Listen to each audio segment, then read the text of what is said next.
श्रोताओं, दूरभाष पर इस समय हमारे साथ जुड़ रहे हैं श्री अभिजय नेगी, जो कि मैड संस्था के संस्थापक हैं और नैनीताल हाई कोर्ट में वकालत करते हैं। अभिजय जी, कार्यक्रम में बहुत बहुत स्वागत है आपका। बहुत धन्यवाद अनिल जी, बहुत धन्यवाद। अभिजय जी, हम जानना चाहते हैं कि मैड संस्था विभिन्न सरोकारों के साथ जुड़ी रहती है, चाहे वो स्वच्छता अभियान हो या अन्य अभियान हो, उसकी भूमिका बहुत ही प्रभावी रही है। यदि हम कोरोना 19 की बात करें, कोविड-19 की बात करें, तो इस महामारी के दौर में आपकी जो संस्था है किस तरह के कार्य संचालित कर रही है? देखिए, सर्वप्रथम हम आपके बहुत आभारी हैं कि आपने हमें ये मौका दिया है कि हम अपने काम की जो कुछ डिटेल्स हैं आपके श्रोताओं के साथ साझा कर सकें। देखिए, कोविड-19 से पूर्व भी जब अलग अलग तरीके की आपदाएं आई हैं, उदाहरण के तौर पे जब उत्तराखंड में 2013 में जो बाढ़ आई थी केदारनाथ और अन्य क्षेत्रों में, या नेपाल में जो अर्थक्वेक आया था, जम्मू कश्मीर में जो फ्लड्स आए थे, या फिर इवन केरल में और तमिलनाडु में जो फ्लड्स आए थे, तो इन सब में हमारी संस्था के विभिन्न स्वयंसेवी एक जगह एकत्र हो जाते थे और अपनी ओर से अपने पॉकेट मनी का कंट्रीब्यूशन करके जितना हो सकता था उतना ड्राई राशन और अन्य चीजों को एकत्र करके वहां पे भेजते थे विभिन्न माध्यमों से, जिसको हम फोन के माध्यम से या ईमेल के माध्यम से तय कर लेते थे। यह जो त्रासदी है या जो समस्या है, ये इसलिए बड़ी विभिन्न तरह की है कि यहाँ पे हम एक साथ इकट्ठा भी नहीं हो सकते, क्योंकि सोशल डिस्टेंसिंग के नॉर्म्स का पालन करना है, अच्छा करने के चक्कर में कुछ बुरा नहीं करना है। इसीलिए बिल्कुल एक फैक्ट्री जैसे माहौल में हमारी ओर से ये किया जा रहा है कि ड्राई राशन सप्लाई जो है, आलू, चावल, आटा, दाल, इसके अलावा मसाले, हल्दी पाउडर, धनिया पाउडर और मिर्च पाउडर, इसके अलावा सॉल्ट, साबुन, शक्कर, शुगर, इन सब चीजों को अलग अलग जगह मैट के सदस्यों को कहा गया है कि आप एकत्र करें। और उसके बाद हमारी ओर से कपड़ों के बैग बनाए जा रहे हैं, जो मेंबर्स के ही पेरेंट्स बना रहे हैं या कुछ मेंबर जिनको स्विंग मशीन यूज करना आता है वो बना रहे हैं। और ये इसलिए कर रहे हैं क्योंकि देखिए, जो माइग्रेंट पॉपुलेशन है, डेली वेजर वर्क है, वो ज्यादातर उन बस्तियों में रहते हैं जो रिस्पना और बिंदाल नदियों पे हैं। हम औसत लगा रहे थे कि अगर हम कुक्ड फूड देते हैं या पॉलिथीन में हम देते हैं, तो लगभग 1 lakh poly bag already add हो रहे हैं प्रतिदिन रिस्पना नदी में और इतने ही बिंदाल नदी में। तो हमारी तरफ से कोशिश है कि कपड़ों के बैग में दिया जाए ताकि उनका आगे भी कुछ जो है यूज किया जा सके। और यही अभियान कपड़ों में हम जो है इन चीजों को फिर फाइनली एक जगह पर नॉन कॉन्टैक्ट ड्रॉप ऑफ होता है एंड वहां पे जब मेंबर्स इकट्ठे होते हैं तो वो सोशल डिस्टेंसिंग के नॉर्म्स ऑब्जर्व करते हुए मास्क पहनते हुए बैठते हैं और इसको पैक करते हैं। तो अभी तक हमारी ओर से ऐसे 4,000 to 5,000 बैग बना चुके हैं, जिसमें 10 किलो आटा, 5 किलो चावल और ये वाली चीजें हैं, जो कि एक ट्री ऑफ 5 को अराउंड 15 डेज तक सर्व करती है। तो हमारे औसत के हिसाब से अभी तक हम 20 से 25 हजार लोगों तक अपनी ये सहायता पहुंचा चुके हैं। और इसमें उत्तराखंड पुलिस के साथ हमने बहुत कोऑर्डिनेशन किया, उन्होंने बहुत हेल्प करी, क्योंकि जमाखोरी ना हो, क्योंकि जमाखोरी की प्रवृत्ति आजकल हर किसी में है। तो इसीलिए हमने पुलिस को ही कहा कि आप आइडेंटिफाई करिए, या हमें अगर कोई कॉल आई तो हमने पुलिस को पहले वो नंबर दिया कि पुलिस उसको वेरीफाई करे कि हाँ, यहाँ सच में जरूरत है, इनको कोई और सहायता प्राप्त नहीं हुई है, और फिर हमने वहां जाकर उनके साथ काम किया। अभिजय जी, एक बात हम जानना चाहते हैं आपसे, आपके संस्था के जो सदस्य हैं वो ये कार्य किस तरह से कर रहे हैं? क्या कोई फंडिंग अलग से है या स्वयं के पॉकेट मनी से, जैसे आप लोग पहले से ही करते हैं? देखिए, मैट संस्था का एक बुनियादी सिद्धांत जून 2011 से यही रहा है कि हमने कभी कोई डोनेशन अपने किसी काम में नहीं लिया है। तो इस काम के लिए भी हमें डायरेक्टली कोई डोनेशन 1 रुपए का भी नहीं प्राप्त हुआ है, क्योंकि एक धारणा भी रहती है आमजन में कि जब त्रासदी के समय आते हैं तो कई लोग दुकान खोल देते हैं, और हमारी ये कोशिश रही है कि हम ऐसा कुछ ना करें। लेकिन क्योंकि हमारे पॉकेट मनी के संसाधन इतने बड़े अभियान को चलाने में नहीं काम आ पा रहे थे, हमने अपनी तरफ से पूरी कोशिश करी और पूरा पूलिंग करे जितना हम कर सकते थे, लेकिन वो कम पड़ रहा था। तो इसीलिए हमने एक ऐसा सिस्टम डिवाइस करा कि हमने जो लोग हमें आर्थिक सहयोग के लिए कांटेक्ट करना चाहते थे, हमने उन लोगों को कहा कि हम आपको सीधे होलसेलर से कनेक्ट कर देते हैं। मान लीजिए कोई मुझे फोन करता है और कहता है कि मैं आपको 5,000 रुपए की धनराशि देना चाहता हूँ, तो हमने उनको कहा कि आप हमें मत दीजिए, क्योंकि हम ऐसी धनराशि लेते ही नहीं है। आप सीधे उस होलसेलर को दीजिए, या तो आप जानते हो किसी को तो आप उनको दे दीजिए, हम उतने का आटा ले लेंगे, या अगर आप किसी को नहीं जानते तो हम आपको बता देंगे हम किन से ले रहे हैं, जो आड़त बाजार में हमारे होलसेलर हैं या जहां भी हमारे होलसेलर हैं, आप उनको दे दीजिए।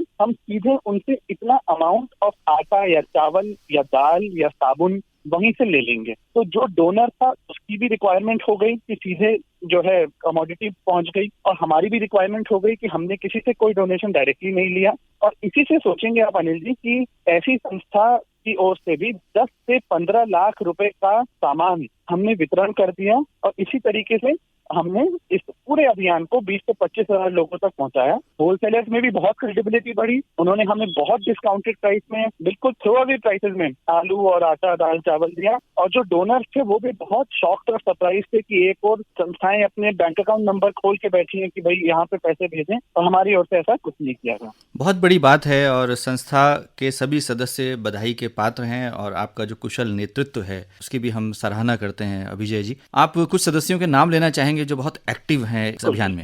अनिल जी, मैं आपको बताना चाहूंगा आपके सभी श्रोताओं को कि मेरा खुद का व्यक्तिगत रोल बहुत कम रहा है, शून्य के करीब रहा है। मतलब कुछ भी नहीं किया है मैंने, सिर्फ कोशिश की है कि सिस्टम मॉनिटर करूं और ये किसी तरीके से जो है जो रिसोर्सेज रहे हमारे पास कि हम ऐसा कर पाएं और परमिशन दें। लेकिन नेतृत्व अगर किन्हीं का रहा है तो करण कपूर का रहा है। करण कपूर हमारे वो सदस्य हैं जो जब 11वीं कक्षा में थे तब किसी ने ताना मार दिया था, जब मैड की ओर से केदारनाथ आपदा में राहत सामग्री इकट्ठी की जा रही थी, किसी ने कह दिया था कि अरे ये तो खुद खा जाएंगे या ये पहुंचेगा नहीं। तो उस लड़के ने अपने माता पिता से उस दिन लड़ाई कर ली थी, और जब उनको नहीं मना पाया तो उसने अपने चाचा को पकड़ा और उसने मुझे कहा कि मैं गुप्त काशी जाना चाहता हूँ और देखना चाहता हूँ कि हमारा राहत सामग्री जरूरतमंदों तक पहुंच गई है। तो वो लड़का जो उस समय 11वीं में था, आज वर्तमान में मैच का अध्यक्ष है। उसका कल जन्मदिन भी था 14 अप्रैल को, और उसने पूरा अपना लगा हुआ है, सुबह से रात तक वो बस राशन वितरण में लगा रहता है। उनका बहुत बड़ा रोल है। इसके अलावा हिमालय रमोला, वो भी एक इंजीनियर हैं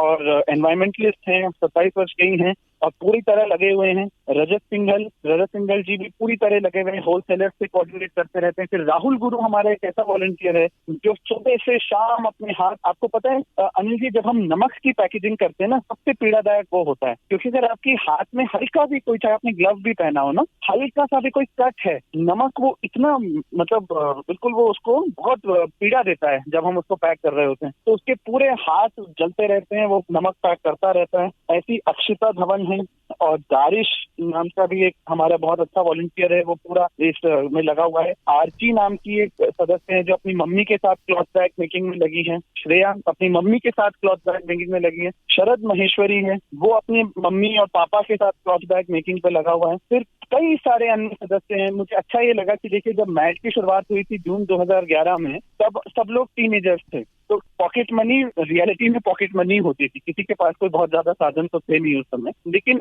आज 2020 में कई हमारे सदस्य कमाने लग गए, तो उन्होंने भी बहुत दिलदारी दिखाते हुए जो है इस अभियान को सपोर्ट किया है इंटरनली, जिस वजह से हम इसको काफी हद तक कर पाए। ऐसी हमारी एक सदस्य है तमानिका रावत, वो एक दिल्ली की कंपनी में काम करती है, तो उसने पकड़ के अपने वहाँ के सदस्यों को कहा कि डोनेट करो। ऐसी प्रदीप डोभाल नाम का एक सदस्य है, विजय प्रताप सिंह, इन दोनों ने, तो असल में क्या हुआ था, उत्तराखंड पुलिस ने हमें खुद कांटेक्ट किया और हमसे ये शेयर किया कि कई संस्थाएं बहुत बल्क में तो डोनेट करके जा रही थी सामान, लेकिन पैकेजिंग नहीं हो पा रही थी। तो नेहरू कॉलोनी पुलिस स्टेशन में महिला बंदी गृह के ठीक सामने बैठकर विजय प्रताप सिंह, सौरभ जोशी, प्रदीप डोभाल, इन सब ने वहाँ पे सिर्फ पैकेजिंग का काम किया। बहुत थक जाते थे ये, पर ये करते थे, एंड पुलिस ने भी इनका बहुत सहयोग दिया, बहुत अच्छे से हमें ट्रीट किया। तो ऐसे कई सारे सदस्य हैं, मैं कई लोगों के नाम भूल रहा हूँ, लेकिन ऐसे कई सारे सदस्य हैं जो अपनी ओर से हर संभव प्रयास कर रहे हैं। अंत में अभिजय जी, कोई संदेश युवाओं के लिए कि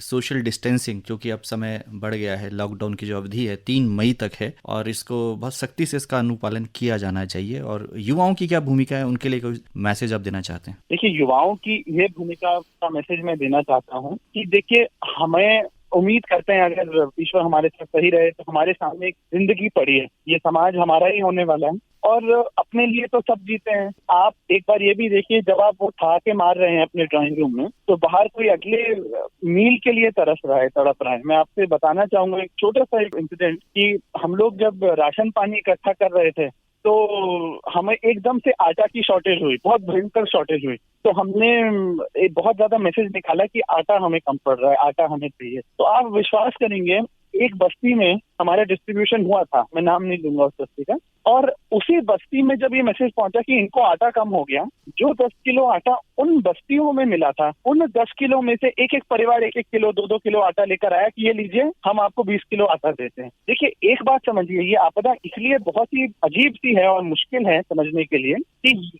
आप जिनको दे रहे हैं, हम लोग जिनको दे पा रहे हैं, वो कोई भिखारी वर्ग मत समझिए उन्हें, वो सबसे ज्यादा स्वाभिमानी लोग हैं, वो डेली श्रम करते हैं और ऐसा श्रम करते हैं कि आप और मैं कभी नहीं कर पाएंगे, और ये युवा वर्ग को समझना चाहिए। कोई सिंपैथी का एक्शन नहीं हो रहा है, ये हम बस अपने भाई बंधुओं के साथ खड़े हो रहे हैं। तो ये समय है उनके साथ खड़े होने का, अपनी तरफ से हम जो कर सकते हैं। अगर आप कुछ नहीं कर सकते, अगर आपके घर में पुराने कपड़े का भी हो बैग, अगर बैग ना हो, बेडशीट हो, पिलो कवर हो, पुरानी साड़ी हो, कुछ भी हो, पर्दे हो और आपने धोकर रखे हो, तो आप हमसे संपर्क करिए, हम उसके बैग बना देंगे ताकि एनवायरमेंट फ्रेंडली वे में लोगों का भला हो सके। अगर आप परमिशन देते हैं अनिल जी, तो मैं एक नंबर भी बोल सकता हूँ, जी। फोन नंबर बोल सकता हूँ, जो है 7895395999।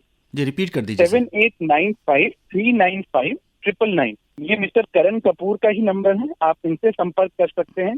और बिल्कुल आपकी तरफ से कुछ भी है, पुराना कपड़ा भी आप देते हैं तो उसका भी बहुत बड़ा इम्पैक्ट हो सकता है लोगों की जिंदगी बचाने में। अभिजय जी, इस महत्वपूर्ण बातचीत के लिए आपका बहुत बहुत आभार और धन्यवाद।